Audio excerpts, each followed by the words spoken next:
नौकरानी एक घर के लिए कितनी जरूरी होती है, आइए देखते हैं। अरे बहू, ये देख, सारा साबुन बर्तन में रह गया।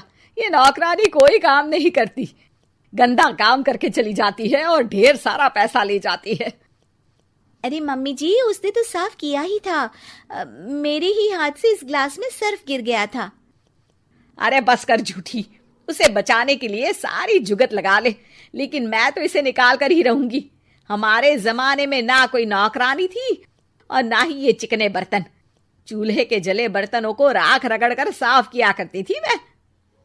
अरे माँ जी, मैं कहाँ बचा रही हूँ उसे। और वैसे भी आजकल नौकरानी जरूरत नहीं, स्टेटस सिंबल बन गया है।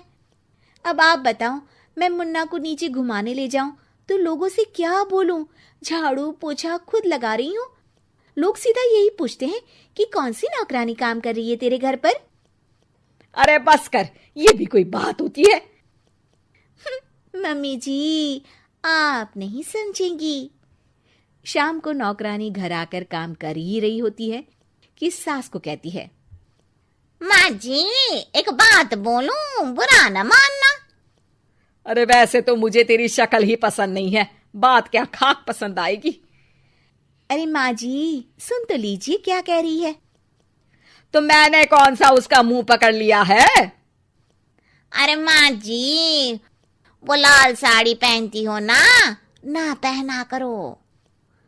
सास का गुस्सा अब तो 7वें आसमान पर होता है। अरे वाह जी वाह, क्यों ना पहना करूं? और तू होती कौन है ये बताने वाली कि मैं क्या पहनूं क्या ना पहनूं?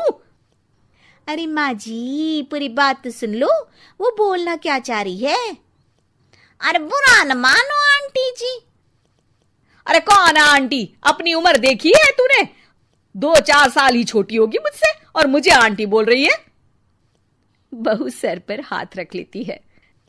अरे अच्छी खासी उम्र दराज हो और आंटी ना बोलूं? मैं तुम्हारी बहू से भी 4 साल छोटी हूं। क्यों दीदी? बोलती भी क्या, एक तरफ सास यानी पति की माँ, तो दूसरी तरफ नौकरानी जिसके बिना घर का काम नहीं चल सकता। वो दरअसल माँ जी की शादी भी बहुत जल्दी हो गई थी ना। अच्छा ये झगड़ा छोड़ो, ये बताओ तुम माँ जी को लाल साड़ी पहनने से क्यों मना कर रही हो? वो ना, इनकी उम्र की सारी औरतें सोसाइटी में इनके लिए बात करती हैं कि तुम्हारी सास बुढ़ी घोड़ी लाल लगाम है। बहू को ये सुनकर गुस्सा आ जाता है।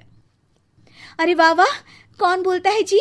खुद क्या है यहाँ की औरतें, बाल सफेद लेकिन टाइट जींस और कोई कुछ भी पहने। अरे पहनना हमारा निजी हक है, किसी को कुछ हक नहीं बनता कि वो मेरी सास के लिए कुछ बोले।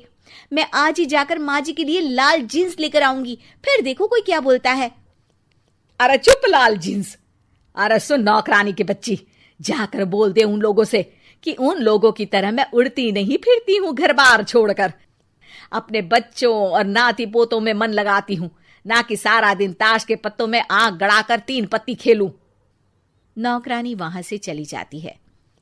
वैसे बहू, नौकरानी के क्या फायदे हैं ये तो पता नहीं, लेकिन सबसे अच्छा तो ये कि पता चल जाता है कि कौन किसके लिए क्या बोल रहा है।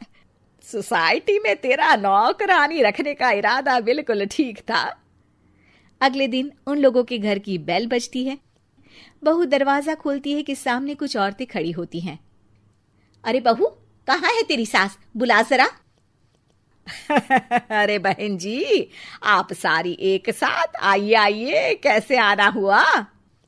अरे 3 पत्ते खेलने आई हैं, क्यों खेलोगी? क्यों नहीं, वैसे भी बड़े दिन हो गए, एंटरटेनमेंट हुआ नहीं। बहू जा जाकर पकोड़े तो बना ला। अरे बस करिए, आगे कुछ पीछे कुछ। वैसे तो कहती है कि परिवार पर ध्यान देती है, हमारी तरह 3 पत्तियां नहीं खेलती। हमने कौन सा परिवार छोड़ दिया? सास सक पका जाती है। अब ये किसने कहा? मैं तो कहती हूँ कि मैं भी थोड़ा बाहर निकलूं। आपने ही तो कमला नौकरानी से ये सारी बात की थी। सास और बहू को अब सारी कहानी समझ आ जाती है कि सोसाइटी की औरतें क्यों भड़क रही हैं। माफ करिए आंटी, मैं छोटी हूँ, लेकिन फिर भी पहले तो आप लोगों ने माँ की लाल साड़ी का मजाक उड़ाया था ना। हाँ हाँ, उड़ाया था, लेकिन उससे पहले तो तुम लोगों ने हमारी जीन्स के बारे में बात की थी। अरे क्यों ना पहने हम जीन्स, तुम्हारे पैसों की थोड़ी ना है। सास और बहू सर पकड़कर बैठ जाती है। देखा बहू, ये खेल कर गई तेरी नौकरानी, यहाँ की बात वहां तो वहां की बात यहाँ।